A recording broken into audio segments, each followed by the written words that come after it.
Pour mieux comprendre comment aborder un projet, je vais montrer un exemple parmi les projets guidés. Donc, nous allons explorer ensemble en détail le projet structure robuste. Cela va nous permettre de voir comment mener un projet de A à Z. Cette partie sera présentée par ma collègue Maïko.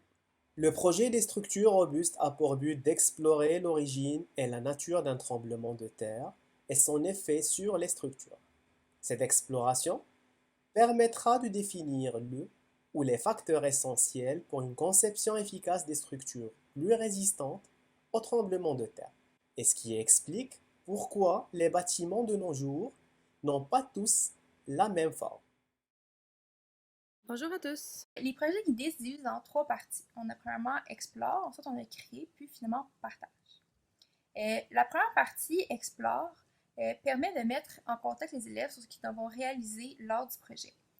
Cette partie pourrait être utilisée comme élément déclencheur à faire avec un grand groupe. Voyons ce que nous propose cette partie-là pour le projet Structure robuste.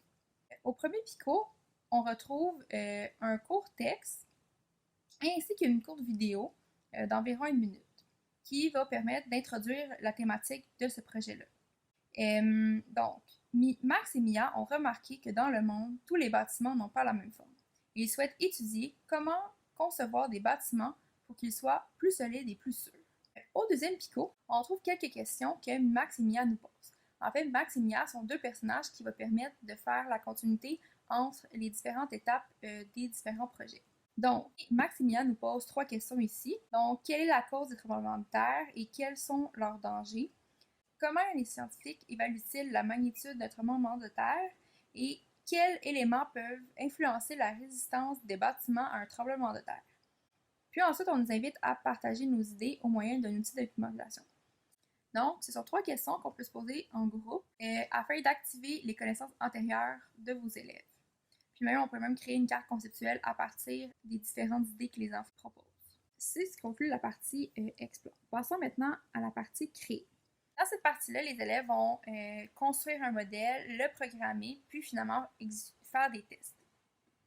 Donc, au premier picot, on retrouve une courte vidéo qui va montrer qu'est-ce qu'ils vont devoir réaliser, ainsi que le modèle et le programme. On nous dit que premièrement, les élèves vont devoir construire un simulateur sismique pouvant secouer des bâtiments. Passons au deuxième picot. Ici, on nous présente les instructions pour montrer le modèle nécessaire pour ce projet-là. Donc, les étapes sont bien définies.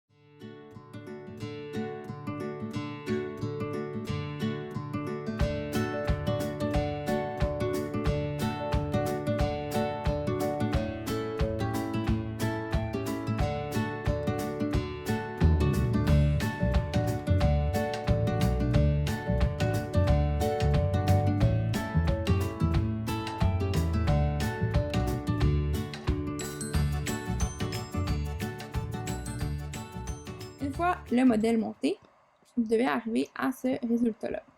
Ensuite, au troisième picot, on nous demande de connecter le Smart Hub.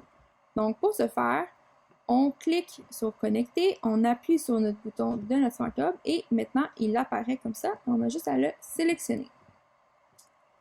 Donc, et voilà, on nous indique qu'il est bien connecté. Maintenant, on peut refermer avec le petit X ici. Je vous laisse maintenant avec Zacharia qui va vous expliquer le programme du projet. On se retrouve après. Afin de tester la stabilité des structures, voici le programme que nous allons exécuter. On va le parcourir ensemble, étape par étape. Donc, le programme commence par un affichage d'un compteur mis à 0. Ce compteur mis à 0 représente une phase datant du programme principal de test. Le but de ce programme est de simuler un tremblement de terre à travers un mouvement de va-et-vient de la branche reliée au moteur Wedo. Par conséquent, la puissance du tremblement de terre sera proportionnelle à la vitesse de rotation du moteur. L'opération va-et-vient sera répétée 9 fois. Pour cette raison que nous allons utiliser une boucle mise à 9. Donc, chaque itération, la vitesse doit augmenter de 1. Ce bloc, avec le petit plus, joue le rôle d'incrémentation. Donc, puisque l'affichage initial est à 0, donc ce bloc va prendre la valeur initiale et va ajouter 1. Donc, la nouvelle valeur sera 0 plus 1 est égal à 1. Cette nouvelle valeur peut être utilisée comme valeur d'entrée pour la vitesse du moteur, comme le montre ce bloc. Donc, l'affichage, le dernier affichage qui affiche le 1, va être l'entrée de la vitesse. Donc ici, le moteur va tourner à une vitesse de 1. À cette vitesse, le moteur tournera pendant 5 secondes. Donc on aura droit à 5 secondes de va-et-vient avec une vitesse de 1. Après 5 secondes, le moteur s'arrêtera et en ce moment, la boucle nous fera revenir au bloc où il y a le plus. Ok? Mais attention, quelle est la valeur d'affichage que le programme conserve dans sa mémoire? C'est la valeur 1. D'accord? Donc, le bloc avec le plus va prendre la valeur 1 et il va encore ajouter 1 à cette valeur. Donc, 1 plus 1 est égal à 2. Cette nouvelle valeur représentera l'entrée de mon moteur. Donc maintenant, mon moteur va tourner à une vitesse de 2 pendant 5 secondes. Après 5 secondes, la boucle va nous remettre encore une fois sur le bloc plus. La nouvelle valeur affichée est 2. On ajoute un 1, donc 2 plus 1, ça va être égal à 3. Et c'est 3 qui représente la nouvelle vitesse de mon moteur. Donc, mon moteur maintenant va commencer à tourner à une vitesse de 3. Donc, on aura droit à des va-et-vient pendant 5 secondes avec une valeur de 3. Et avec la boucle qui va se faire pendant 9 fois, on aura droit à des vitesses de 1, 2, 3, 4, 5, 6, 7, 8 et 10. Et c'est exactement le nombre de fois que la boucle sera répétée. Allons voir comment cela va apparaître en réalité quand on va appliquer ce programme sur notre robot Edo avec Mariko. Bonjour. Donc, passons maintenant au 5e picot de la partie créer. Le 5e picot permet de tester le programme que vous venez de créer.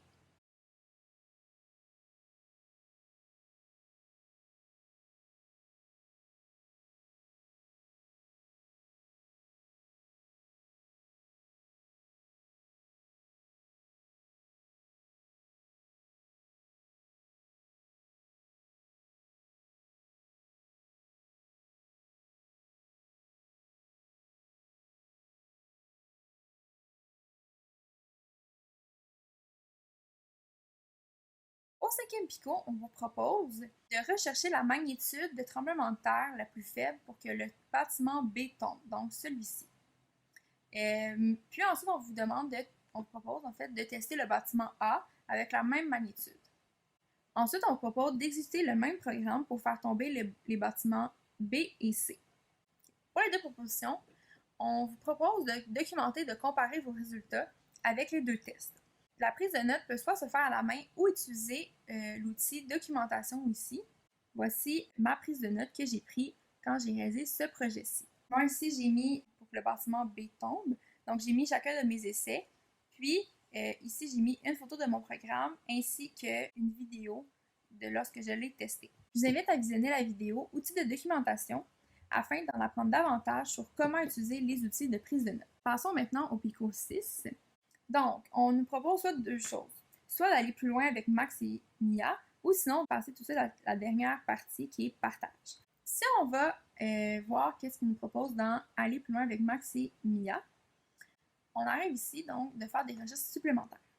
Premièrement, on nous propose de prévoir ce qui va se produire si vous recommencez votre recherche avec un tremblement de terre de magnitude élevée, ou ensuite construire la structure la plus élevée pouvant résister à un tremblement de terre de magnitude 8. C'est 2 propositions pour aller plus loin, donc de continuer le projet.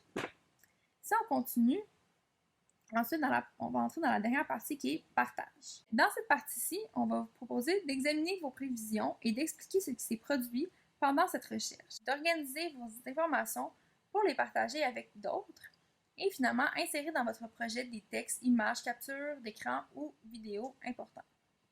Donc, pour ce faire, vous pouvez aller utiliser justement l'outil de documentation et finalement, si on passe au dernier picot, ça nous annonce qu'on a finalement terminé ce projet-ci. Donc, c'est ce qui conclut la capsule pour vous présenter c'est quoi un projet guidé. Zacharia et moi, nous vous remercions de nous avoir écoutés, puis on espère que cette capsule vous sera utile.